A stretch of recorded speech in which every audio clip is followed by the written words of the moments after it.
Ahli mengatakan bahwa motif itu wajib dibuktikan, gitu ya, benar ya, saudara ahli, dan dikaitkan dengan untuk melihat apakah kondisi tenang itu terpenuhi atau tidak. Nah, saya ingin bertanya, menghubungkan dengan penjelasan awal saudara ahli tadi. Saudara ahli mengatakan bahwa unsur dengan sengaja adalah bagian dari unsur delik yang dicantumkan secara eksplisit di pasal 338 dan 340. Sehingga boleh minum nggak? saudara ahli, yang mulia, saya boleh minum silakan. ya? Oke, silakan. Mohon maaf Pak. Ya. izin yang mulia, saya tunggu Ya. ahli minum dulu. Lanjut.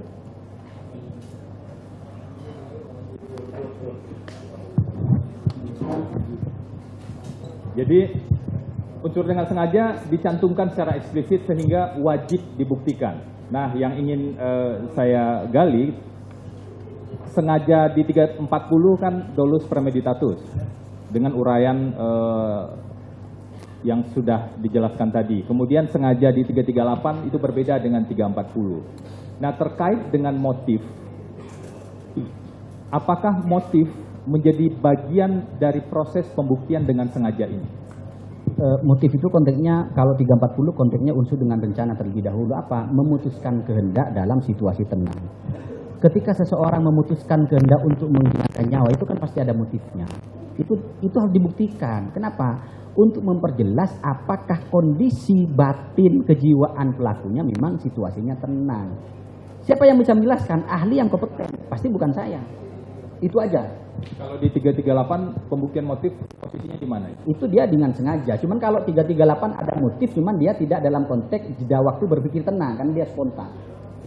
Misalnya begini, ada orang yang lihat, ada putusan majelis yang saya baca itu ada 2011, bukan? Dia melihat apa? Istrinya melihat orang lain ada di dalam kamar bersama istrinya. Langsung dia spontan, langsung diambil parang, dipenggal lehernya. Apa motifnya? Dia menganggap saya merasa dilecehkan kehormatan saya. Tapi itu tidak sengaja, tidak rencana, sengaja iya. Kenapa? Karena emosi memuncak, dia langsung diambil parang, lari cari parangnya, dia nggak mempersiapkan, langsung ditebas. Hakim mengatakan bahwa ini tidak ada rencana. Kenapa? Karena motif kemudian kehendak pelaksanaannya itu dalam satu waktu. Ini masih berhubungan, yang mulia, sedikit lagi.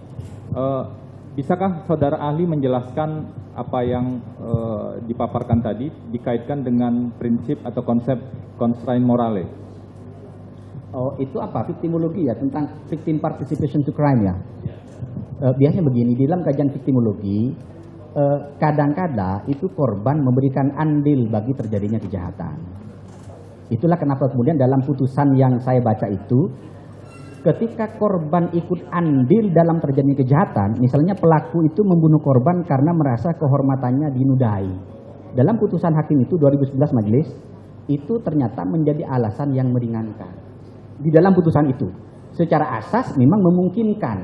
Dan karena dalam banyak tindak pidana itu justru yang membuat terjadinya kejahatan itu tidak hanya karena dari pelakunya, tapi karena ada respon dari korban.